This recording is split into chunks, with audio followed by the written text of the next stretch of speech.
Doctor സൗമ്യയാണ്. ആളുകൾ കണ്ടു തുടങ്ങിയിട്ടുണ്ടെങ്കിൽ ഒരു ഹായ് താഴെ അയച്ചു കഴിഞ്ഞാൽ എനിക്ക് ലൈവ് സ്റ്റാർട്ട് ചെയ്യായിരുന്നു. ഇന്ന് നമ്മൾ ചർച്ചയ്ക്ക് എടുത്തിരിക്കുന്ന വിഷയം എന്ന് പറയുന്നത്, നിങ്ങൾക്ക് എല്ലാവർക്കും അനുഭവം ഉണ്ടായിരിക്കും, ഈ കുട്ടികൾ വൈകുന്നേരമൊക്കെ ആയി കഴിഞ്ഞു കഴിഞ്ഞാൽ യൂഷ്വലി കിടന്നു കഴിഞ്ഞതിന് ശേഷമാണ് പലപ്പോഴും കൈകാൽ വേദന കംപ്ലൈന്റ് ചെയ്തിട്ട് കരയാറുണ്ട്. പ്രത്യേകിച്ച് കാല് വേദന. അവര് കാല് ഒഴിഞ്ഞു തരൂ, അല്ലെങ്കിൽ കാല് കടയുന്നു, അല്ലെങ്കിൽ എന്തെങ്കിലും ബാം ഇട്ട് ഒഴിഞ്ഞു തരൂ എന്നൊക്കെ പറഞ്ഞ് ചില കുട്ടികൾ വളരെ സിവിയർ ആയിട്ടുള്ള പെയിന് കംപ്ലൈന്റ് ചെയ്തിട്ട് കരയുന്ന ഒരവസ്ഥ. ഹായ്, ലൈവ് സ്റ്റാർട്ട് ആയിട്ടിട്ട് ആളുകൾ ഹായ് പറഞ്ഞു തുടങ്ങി. അപ്പോൾ പല അച്ഛനമ്മമാരും ചോദിച്ചിട്ടുണ്ടായിരുന്നു, ഇത് മെസ്സേജ് ചെയ്തിട്ട്, ഡോക്ടർ ഇത് പേടിക്കേണ്ട കാര്യമുണ്ടോ, ഇത് എന്തുകൊണ്ടാണ് ഇങ്ങനെ കൈകാല് വേദന വരുന്നത്, ഇതിന് എന്തെങ്കിലും ബ്ലഡ് ടെസ്റ്റ് ചെയ്യേണ്ട കാര്യമുണ്ടോ, അല്ലെങ്കിൽ എന്തെങ്കിലും മരുന്ന് കഴിക്കേണ്ട കാര്യമുണ്ടോ എന്നൊക്കെ ചോദിച്ചിട്ടുണ്ടായിരുന്നു. നോക്കൂ, സാധാരണ രീതിയിൽ ഒരു വളർന്നു വരുന്ന പ്രായമുള്ള കുട്ടികളിൽ, അതായത് ഒരു 3-4 വയസ്സിന്റെയൊക്കെ കഴിഞ്ഞ ആൺകുട്ടികളിലും പെൺകുട്ടികളിലും നോർമൽ രീതിയിൽ ഇത്തരത്തിലൊരു വേദന വൈകുന്നേരം വളരെ കോമൺ ആയിട്ട് കാണാറുണ്ട്. അതിനെ നമ്മൾ സാധാരണ രീതിയിൽ പറയുക ഗ്രോയിങ് പെയിൻ എന്നാണ്. ഗ്രോയിങ് പെയിൻ അതായത് വളർന്നു വരുന്ന പ്രായത്തിലുള്ള ആ വളർച്ചയുടെ ഒരു ഭാഗമായിട്ടുള്ള ഒരു ചെറിയ വേദന. എല്ലാ വേദനകളും അതാണ് എന്നല്ല ഞാൻ പറയുന്നത്. കോമൺ ആയിട്ട് ഏറ്റവും കോമൺ ആയിട്ടുള്ള കോസ് ഏതാ ചോദിച്ചു കഴിഞ്ഞാൽ അത് ഫസ്റ്റ് നമ്മൾ പറയുക ഗ്രോയിങ് പെയിൻ ആണ്. അപ്പോൾ അത് എന്തുകൊണ്ടുണ്ടാവുമെന്ന് വെച്ച് കഴിഞ്ഞാൽ, കുട്ടികൾ വളരുന്ന പ്രായത്തില് അവരുടെ എല്ലുകൾ, അതായത് അവർ ഉയരം വെക്കുന്ന പ്രായത്തിൽ അവരുടെ എല്ലുകൾ നീളം വെക്കും, അല്ലെ? അപ്പൊ ഏറ്റവും കൂടുതൽ നീളം വെക്കുന്നത് അല്ലെങ്കിൽ ആ ഗ്രോത്ത് സംഭവിക്കുന്നത് എല്ലുകളുടെ രണ്ടറ്റത്തായിട്ടാണ്. ഇപ്പൊ നമ്മുടെ കാലുകളിൽ നല്ല വലിയ എല്ലുകളുണ്ട്, നീളത്തിലുള്ള എല്ലുകളുണ്ട്. എന്താ പറയാ, ഇവിടെ ഫിമർ എന്ന് പറയുന്ന എല്ലുണ്ട്, താഴെ ടിബിയ ഫിബുല എന്നൊക്കെ പറയുന്ന കയ്യിലും കാലിലും ഒക്കെ ആയിട്ടുള്ള എല്ലുകളുണ്ട്.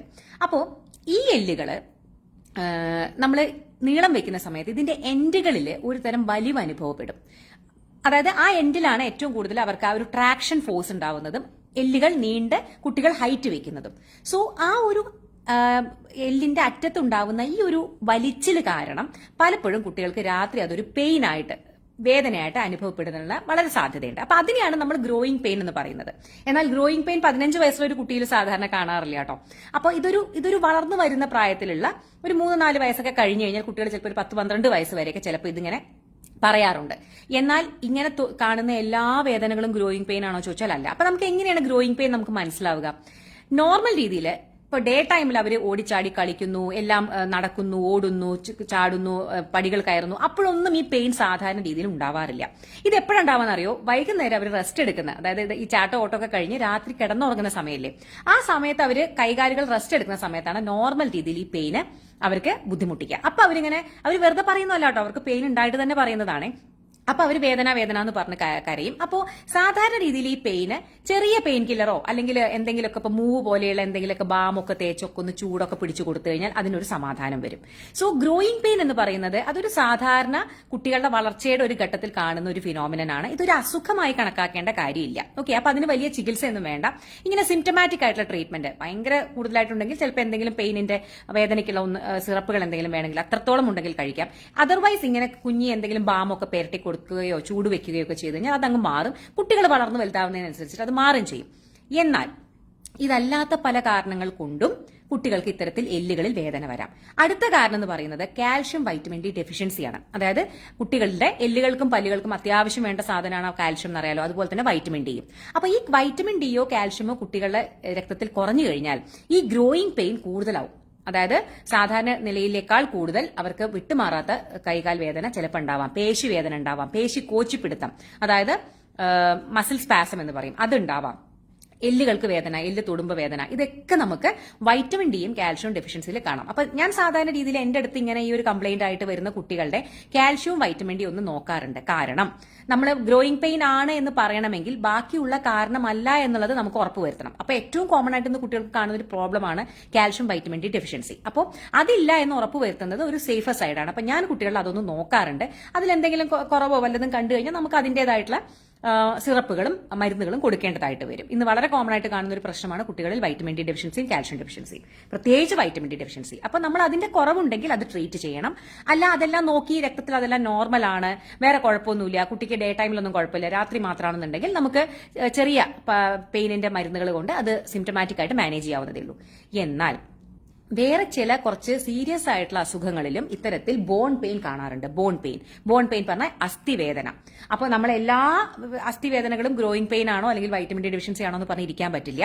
നമുക്കിത് മാറുന്നില്ല എന്നുണ്ടെങ്കിൽ, അല്ലെങ്കിൽ ഡോക്ടറെ അടുത്ത് പോയി ഡോക്ടർ പരിശോധിച്ച് നോക്കുന്ന സമയത്ത് ഡോക്ടർക്ക് എന്തെങ്കിലും സംശയമൊക്കെ തോന്നുന്നുണ്ടെന്നുണ്ടെങ്കിൽ കൂടുതൽ ടെസ്റ്റുകൾ ആവശ്യമായിട്ട് വരും. അപ്പോൾ ഒരു ഉദാഹരണം പറയുകയാണെങ്കിൽ ചില ബോൺ ട്യൂമറുകൾ, ബോണുകളിൽ ഉണ്ടാവുന്ന ചില ട്യൂമറുകളിൽ കുട്ടികളിൽ കാണുന്ന പലപ്പോഴും ഓസ്റ്റിയോമ എന്നൊക്കെ പറഞ്ഞിട്ടുള്ള പല കോമൺ ആയിട്ടുള്ള ട്യൂമറുകളുണ്ട്, ബോണിൽ കാണുന്ന ട്യൂമറുകൾ. അപ്പൊ ഈ ബോൺ ട്യൂമേഴ്സിലും ഇതേ രീതിയിൽ ബോൺ പെയിൻ ആണ് സാധാരണ കാണുക. അതായത് കൈക്കും കാലിനൊക്കെ വേദനയാണ് അവർ സാധാരണ രീതിയിൽ പറയുക. ഇനി ഇതിലും വേറെ കാര്യങ്ങൾ പറഞ്ഞാൽ ചിലപ്പോൾ ബോണുകളിൽ ഉണ്ടാകുന്ന ചില ഇൻഫെക്ഷൻസ്, ഓസ്റ്റിയോമൈലൈറ്റിസ് എന്നൊക്കെ പറയും, അതിന്റെ കൂടെ പനിയൊക്കെ ഉണ്ടാവും. പക്ഷെ എങ്കിൽ പോലും ചിലപ്പോൾ കൈകാൽ വേദനയായിട്ടൊക്കെ ഇത് പ്രസന്റ് ചെയ്യാറുണ്ട്. ചില അപൂർവ സന്ദർഭങ്ങളിൽ ലുക്കീമിയ, കുട്ടികളിൽ കാണുന്ന രക്താർബുദം, അത് ബോൺ പെയിൻ ആയിട്ട് അവർ പലപ്പോഴും ബോണ് തൊടുന്ന സമയത്ത് അവർക്ക് ഭയങ്കര പെയിൻ ഉണ്ടായിരിക്കും. സോ ഞാൻ പറഞ്ഞു വന്നത്, എല്ലാ കൈകാൽ വേദനകളും നമ്മൾ വളരെ സിമ്പിൾ ആയിട്ട് എടുക്കേണ്ടതല്ല. വളരെ കോമണസ്റ്റ് ആയിട്ട് കാണുന്ന കാര്യങ്ങൾ എന്ന് പറഞ്ഞു കഴിഞ്ഞാൽ അത് ഗ്രോയിങ് പെയിനും ഇത്തരത്തിൽ വൈറ്റമിൻ ഡി ഡെഫിഷ്യൻസിയും കാൽഷ്യം ഡെഫിഷ്യൻസിയും ഒക്കെയാണ്. എന്നാൽ ചില അപൂർവമായ കേസുകളിൽ ഇത്തരത്തിൽ കുട്ടികളിൽ കാണുന്ന അർബുദം, ലുക്കീമിയ, ക്യാൻസർ, രക്താർബുദം, അത് ബോൺ പെയിൻ ആയിട്ട് കാണാറുണ്ട്. ബോണിൽ കാണുന്ന ചില ട്യൂമറുകൾ ബോൺ പെയിൻ ആയിട്ട് പുറത്തേക്ക് വരാറുണ്ട്. ബോണിലെ ചില ഇൻഫെക്ഷൻസ് ബോൺ പെയിൻ ആയിട്ട് വരാറുണ്ട്. സോ അത് ഒരിക്കലും വിട്ടുമാറുന്നില്ല എന്നുണ്ടെങ്കിൽ അത് വെച്ചിരിക്കരുത്. കുഴപ്പമില്ല, ഇത് മാറിക്കോളും എന്ന് പറഞ്ഞിരിക്കരുത്. അതിനൊരു വ്യത്യാസം നിങ്ങൾക്ക് തോന്നുന്നില്ല, കുട്ടിക്ക് അത് അധികരിച്ച് വരികയാണെന്നുണ്ടെങ്കിൽ ഡെഫിനറ്റ്ലി നിങ്ങൾ അതൊരു ഡോക്ടറെ കൊണ്ടുപോയിട്ട് വേണ്ട ടെസ്റ്റുകൾ, അവർ പറയുന്ന ടെസ്റ്റുകൾ ചെയ്യണം. ഇനി ഒരു കാര്യം കൂടി ഞാൻ പറയാം. ഒരു കാര്യം കൂടി പറയാം. ഇപ്പൊ ഞാൻ പറഞ്ഞു, ഇത് ഞാൻ സംസാരിക്കുന്നത് ബോൺ പെയിനെ പറ്റിയിട്ടാണ് കേട്ടോ. നമ്മുടെ നീളത്തിലുള്ള അസ്ഥികളുടെ വേദന, സന്ധി വേദന കംപ്ലീറ്റ്ലി ഡിഫറെന്റ് ആണ്. സന്ധി എന്ന് പറഞ്ഞു കഴിഞ്ഞാൽ ജോയിന്റ് ആണ്, അതായത് രണ്ട് ബോണുകൾ തമ്മിൽ ചേരുന്ന. ഇപ്പൊ നമ്മുടെ സന്ധികൾ ഏതൊക്കെയാണ്? നമ്മുടെ ഇടുപ്പ്, അതായത് ഹിപ്പ് ജോയിന്റ് എന്ന് പറയും അല്ലെ, നമ്മുടെ ഇടുപ്പിന്റെ അവിടെ സന്ധിയുണ്ട്. അതുപോലെ നീ ജോയിന്റ്, നമ്മുടെ കാൽമുട്ട് ഒരു സന്ധിയാണ്. അതുപോലെ തന്നെ ആംഗിൾ ജോയിന്റ്, നമ്മുടെ കാലിന്റെ ആ മടമ്പ് അല്ലെ, മടമ്പ് എന്നൊക്കെ നമ്മൾ പറയുന്ന ആ ഭാഗത്തൊരു അസ്ഥികളുടെ ജോയിന്റ് ആണ്. അപ്പൊ ഈ അസ്ഥികൾ തമ്മിൽ ജോയിന്റ് ചെയ്യുന്ന ഭാഗത്തിനെയാണ് നമ്മൾ ജോയിന്റ് എന്ന് പറയുന്നത്. അത് കംപ്ലീറ്റ്ലി ഡിഫറെന്റ് ആണ്. ആ ജോയിന്റുകളിൽ പെയിൻ വരുന്ന അസുഖങ്ങൾ കംപ്ലീറ്റ്ലി ഡിഫറെന്റ് ആണ്. അതും കുട്ടികളിൽ കാണാറുണ്ട്. അപ്പൊ അതിനെപ്പറ്റി നമുക്ക് വേറൊരു സമയത്ത് സംസാരിക്കാം. ഇന്ന് നമ്മൾ സംസാരിച്ചത് കുട്ടികളുടെ ജോയിന്റുകളിൽ ഉണ്ടാവുന്ന അല്ലെങ്കിൽ സന്ധികളിൽ ഉണ്ടാവുന്ന വേദനയോ നീർക്കെട്ടിനെയോ പറ്റിയിട്ടല്ല. അത് വേറെ പല അസുഖങ്ങളിലും കാണാം. നമുക്ക് നാളത്തെ അടുത്ത ടോക്ക് നമുക്ക് അത് ചെയ്യാം. കുട്ടികളുടെ സന്ധികളിൽ ഉണ്ടാവുന്ന വേദനയും നീർക്കെട്ടും എന്തൊക്കെ കാരണങ്ങൾ കൊണ്ടാണ് എന്നുള്ളത്. ഇന്ന് നമ്മൾ ചർച്ച ചെയ്തത് കുട്ടികളുടെ കായികാൽ വേദനകളും ബോൺ പെയിനും മസിൽ പെയിനും എന്തൊക്കെ കാരണങ്ങൾ കൊണ്ട് ഉണ്ടാവാം എന്നുള്ളതാണ്. അപ്പോൾ കുറെ പേര് ചോദിച്ചൊരു സംശയം ആയതുകൊണ്ടാണ് ഇന്ന് ഞാനതൊരു ടോക്കായിട്ട് ചെയ്തത്. അപ്പൊ നിങ്ങൾ കാണുന്ന എല്ലാവരും മാക്സിമം അച്ഛനമ്മമാരിലേക്ക് ഇതൊന്ന് ഷെയർ ചെയ്തെത്തിക്കുക. കാരണം പലപ്പോഴും ചില സന്ദർഭങ്ങളിൽ ചില ബോൺ ട്യൂമറുകൾ അല്ലെങ്കിൽ ഈവൻ ലുക്കീമിയ, രക്താർബുദം വരെ പലപ്പോഴും ഈ ഒരു ചെറിയ സിംറ്റം ആയിട്ടായിരിക്കും തുടക്കം. അപ്പോൾ തുടക്കത്തിൽ ഇത് ഗ്രോയിങ് പെയിൻ ആണെന്ന് വിചാരിച്ച്, അല്ലെങ്കിൽ ഇത് കാൽഷ്യം ഡെഫിഷ്യൻസി കൊണ്ടാണെന്നൊക്കെ വിചാരിച്ച്, ഇത് സിമ്പിൾ എന്തോ കാര്യമാണെന്ന് വിചാരിച്ച് പലപ്പോഴും അപൂർവമായി ഞാൻ കണ്ടിട്ടുണ്ട് അത് നമ്മൾ അവഗണിക്കുന്നത്. സോ ഒരിക്കലും അത് അവഗണിക്കരുത്. കുട്ടികൾ കൈകാൽ വേദന പറയുന്ന സമയത്ത് അതെന്താണെന്ന് കണ്ടെത്തി അത് ചികിത്സിക്കുകയാണ് വേണ്ടത്. എല്ലാം നോക്കി നോർമൽ ആണെങ്കിൽ നമുക്കത് ഗ്രോയിങ് പെയിൻ ആണെന്ന് മനസ്സിലാക്കി അതിന്റെ പാട്ടിന് വിടാം കേട്ടോ. ഇനി ആർക്കെങ്കിലും എന്തെങ്കിലും സംശയങ്ങളുണ്ടോ ഈ ഒരു കാര്യത്തിൽ? അതായത് നമ്മൾ കുട്ടികളിൽ കാണുന്ന കൈകാൽ വേദന, പേശിവേദന, അങ്ങനെ എന്തെങ്കിലും സംശയങ്ങളുണ്ടെങ്കിൽ താഴെ ചോദിച്ചോളൂ. നമുക്ക് 2 മിനിറ്റ്സ് ഞാൻ സംശയങ്ങൾ എന്തെങ്കിലും ഉണ്ടെങ്കിൽ അത് ഒന്ന് ദൂരീകരിക്കാം.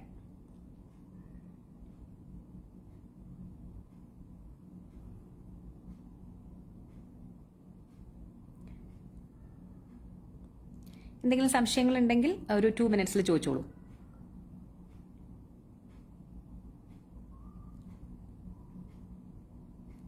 കുട്ടികളുടെ കൈകാൽ വേദനയാണ് നമ്മുടെ വിഷയം, പ്രത്യേകിച്ചിട്ട് രാത്രികാലങ്ങളിൽ കാണുന്ന കുട്ടികളുടെ കൈകാൽ വേദന. അതിലപ്പോൾ ബ്ലഡ് ടെസ്റ്റ് ചെയ്യണോ എന്നുള്ള ക്വസ്റ്റിന് ഞാൻ പറഞ്ഞല്ലോ, കാൽഷ്യവും വൈറ്റമിൻ ഡി ഒന്ന് നോക്കുന്നത് എന്തുകൊണ്ടും നല്ലതായിരിക്കും. നമുക്ക് അതിന്റെ ഡെഫിഷ്യൻസിയിലും ഇത് വളരെ കോമൺ ആയിട്ട് കാണാറുണ്ട്.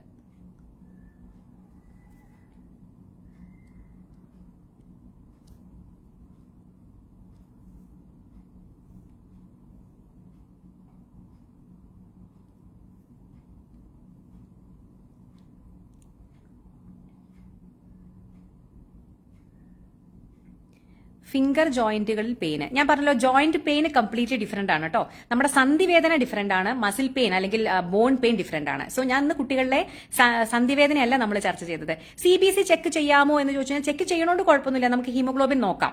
പക്ഷേ ഹീമോഗ്ലോബിൻ അനീമിയ ഒന്നും സാധാരണ ബോൺ പെയിൻ ആയിട്ട് വരാറില്ല. ഞാൻ പറഞ്ഞല്ലോ ചിലപ്പോൾ രക്താർബുദം, ഇപ്പൊ ഡോക്ടർക്ക് കണ്ടിട്ട് കുട്ടിക്ക് ഭയങ്കരമായ വിളർച്ച ഉണ്ട്, അതിന്റെ കൂടെ തന്നെ ബോൺ പെയിൻ ഉണ്ട് എന്നൊക്കെ തോന്നുകയാണെങ്കിൽ CBC നമ്മൾ ചെക്ക് ചെയ്ത് നോക്കും. ഹീമോഗ്ലോബിനും ബാക്കി ബ്ലഡ് കൗണ്ടും ഒക്കെ നമുക്ക് ചെക്ക് ചെയ്ത് നോക്കേണ്ടി വരും.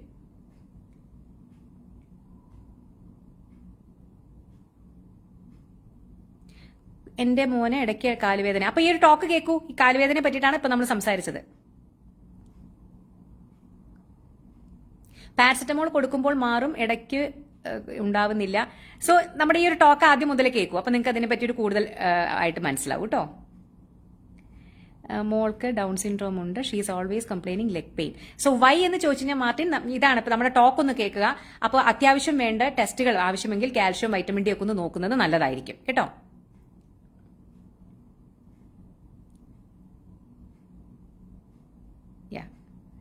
ഇപ്പോൾ കുറേ പേര് മക്കൾക്ക് ഇതുപോലെ കാലുവേദനയാണെന്നാണ് താഴെ പറയുന്നത്. എല്ലാവരും നമ്മുടെ ടോക്ക് ആദ്യം മുതൽ കേൾക്കുക. അപ്പൊ അതിൽ ഞാൻ കോമൺ ആയിട്ടുള്ള കോസസ് എന്തൊക്കെയാണെന്നൊക്കെ പറഞ്ഞിട്ടുണ്ട്. അപ്പോൾ ബ്ലഡ് ടെസ്റ്റുകൾ ആവശ്യമുണ്ടെങ്കിൽ ഡോക്ടർമാരെ ഒന്ന് കണ്ടിട്ട് ചെയ്യിക്കുന്നത് നല്ലതായിരിക്കും കേട്ടോ.